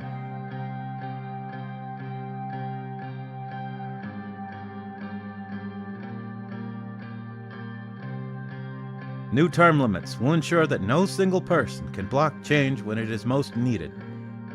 We now ensure that neither I nor any other person who holds the position of president will pose the risk of ruling by decree. We eliminated the Supreme Court's iron grip on our legislation. A new age is upon us.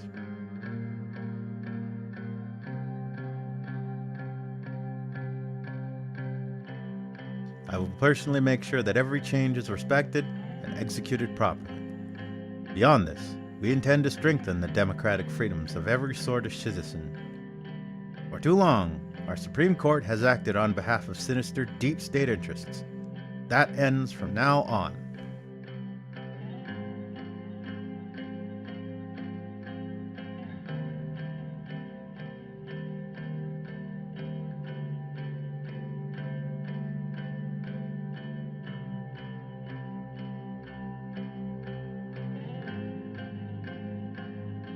We have also lowered our unfair election threshold.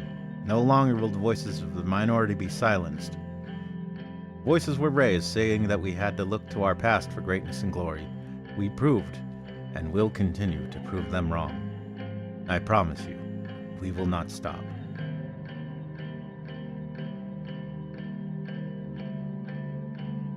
It is time to renew our faith in our system.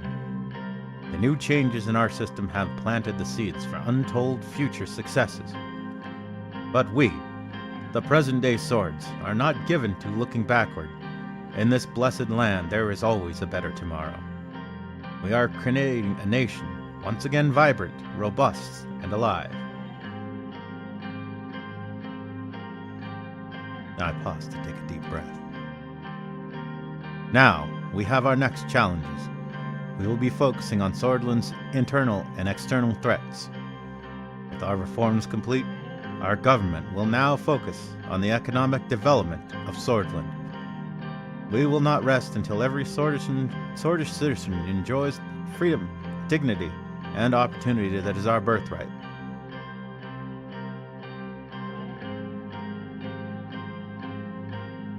Fellow citizens of Swordland, let me assure you, our nation is poised for greatness. Today, we must do what we know is right, and do it with all of our might. Let history say of us, these were the golden years when Swordish democracy was reborn, when Swordland reached for her best.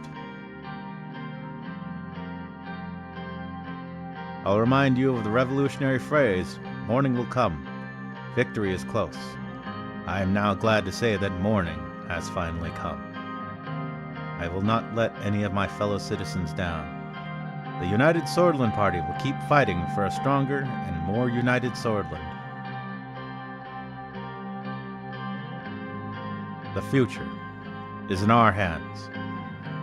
The future lies in the democratic movement of the West.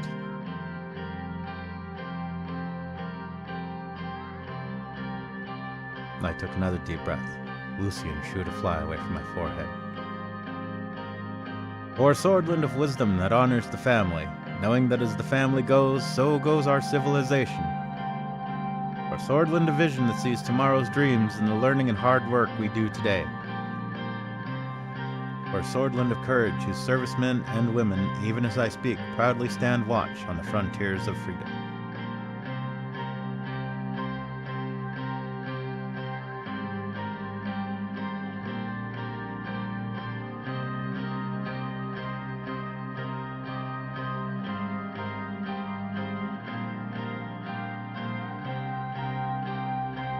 We've begun promiscuously, but it's only a beginning.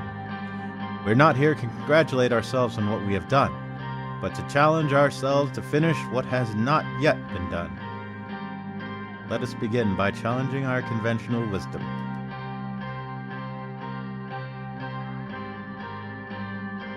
Morgana Westcor, Vectorn Sista. God bless Swordland. Thank you. I salute you all with respect. The director gave the cut signal, and the cameraman stopped filming. My speech was finished.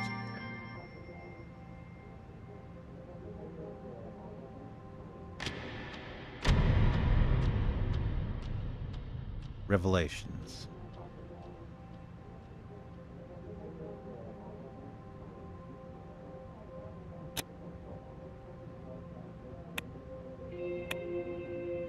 Departure of President's son. Aw, Frank, you should have studied harder.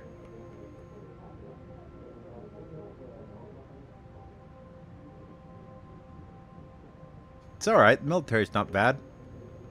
At least we're not in the Starship Troopers universe. They're not gonna find some horrible job to try and scare you out of the service.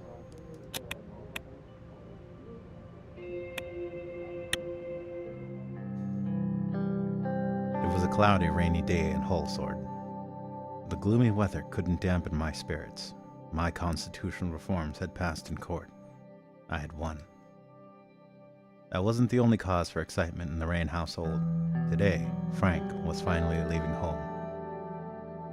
My son piled the last of his bags next to the door. Sergei and the assistant driver were waiting outside next to the car. Did you pack everything? Don't forget to give me a call immediately after you arrive. I will. I think I'm all packed. Monica helped him put his backpack on while Sergei started carrying the luggage to the car. I made you a sack lunch. I'll get it from the kitchen. She dashed down the hall. Frank and I turned to face each other in the doorway. So I guess this is it. I know the military wasn't your first choice, but it's for your own good. I hope they'll teach you how to be a better shot than me. I guess it is.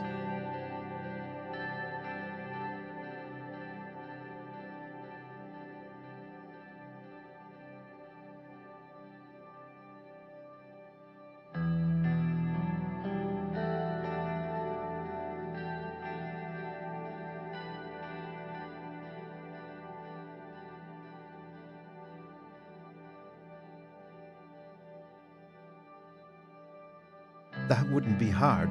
I remember our one hunting trip. Frank shifted his weight nervously. I haven't forgotten what you told me about your university years. And I hope the army gives me a chance to prove myself the same way you did. For your sake, I hope that chance never comes. Just don't do anything stupid. Don't model your life on mine. You're your own man now, Frank. You don't have to prove yourself to anyone. Especially not to me.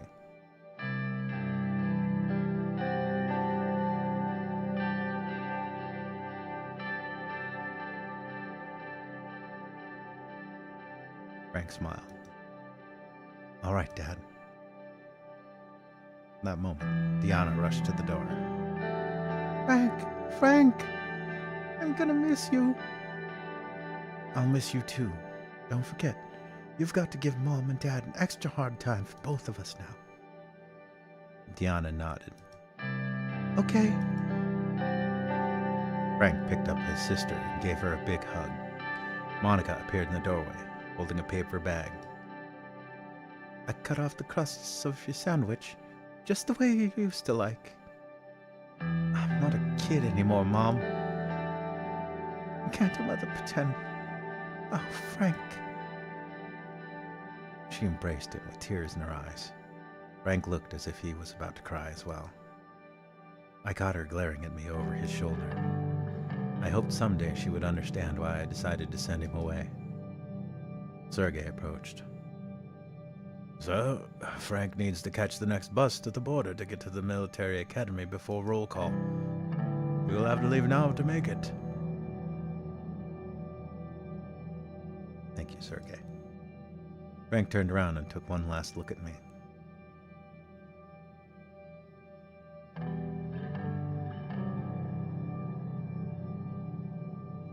Make me proud. Frank nodded before heading to the car. Sergei looked at his watch. Time to go. Frank waved his hand as he entered the car. The engine started, and they were on their way.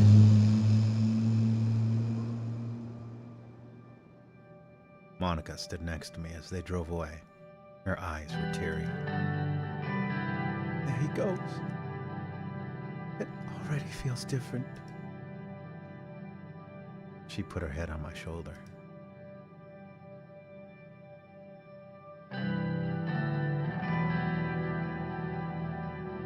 I stroked her hair supportively. She turned to me, kissed me on my cheek, and put her head on my shoulder again. At least he has a father he can boast to his new friends about. Anton the Great Reformer. That sounds good, doesn't it? We watched for a few more minutes, even after the car was no longer in sight.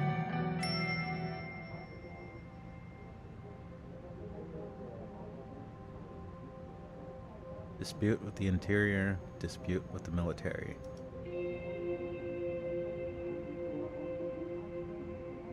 And currently serves in the Swedish Armed Forces.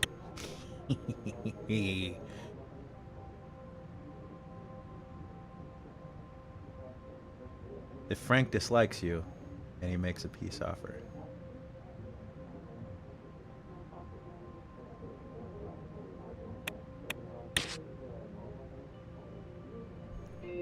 Lakehaven Times. FC Enrica is making headlines across the footballing world with 2 high-profile transfers. With the increased investments coming to the club, the managers decided to go for an ambitious move to bolster its squad ahead of the next season. Firstly, FC Enrique has secured the signature of Nikisi midfielder sensation Zun Zor. Young Tolan has been making waves in Nikis with his impressive performances and raw skill. His addition to FC Enrique's roster is seen as a bold statement of intent by the club, as they aim to solidify their position as top contenders in the Swedish National League. Adding even more firepower to their ranks, FC Enrique has also managed to secure the services of the world-renowned Namibian striker Leon Al Agualdo, with an illustrious career spanning top leagues around the globe, including the Rizian Royal League, Lesbian Super League, and Lasombian First League. Al Agualdo's arrival in Sordland has taken the football community by surprise. While both the club and players' representatives kept tight-lipped about the transfer fees and contract details, it is clear that FC Enrique has spared no expense to secure the world star Al Agualdo. The impact of these signings on the league and Swedish football in general remains to be seen, but one thing is certain: the upcoming season is set to be one for the history books.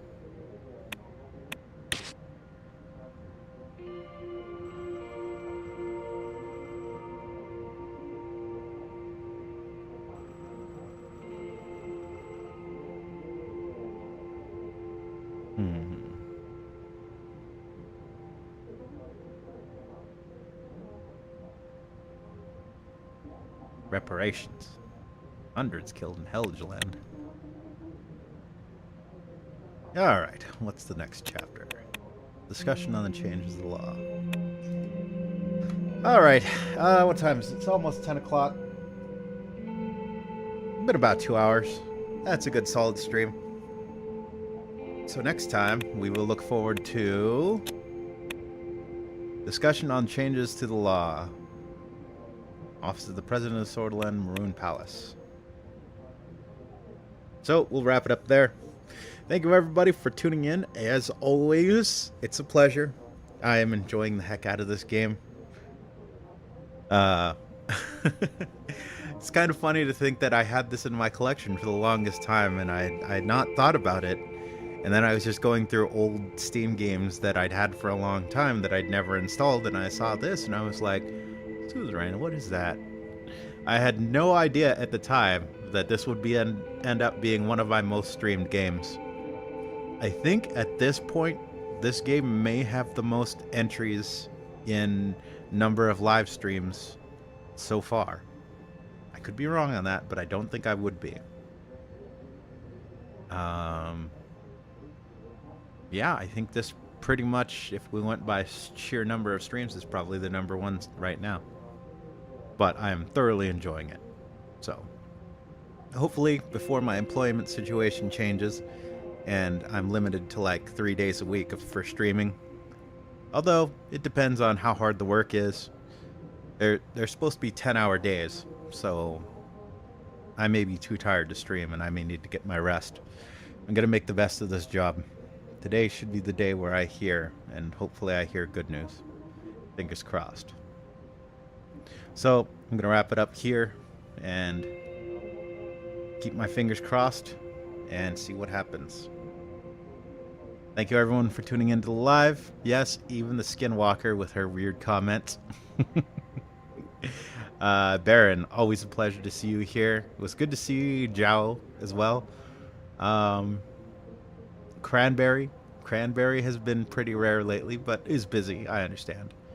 But no matter who you are, whether I mentioned you or didn't mention you, whether you're here for the lives or you're checking out the VODs and videos later, I appreciate all the support and making this little hobby of mine so much fun. Check out the Pal World videos. The most recent one I uploaded was me finally taking down the elephant that at first yeeted me and then got yeeted by me. And there's a video of that one too. Just yeeting the elephant into the air. So besides that, that's about it. So I'll wrap it up here. As always, I'll see y'all out there. Take her easy. Whatever you do.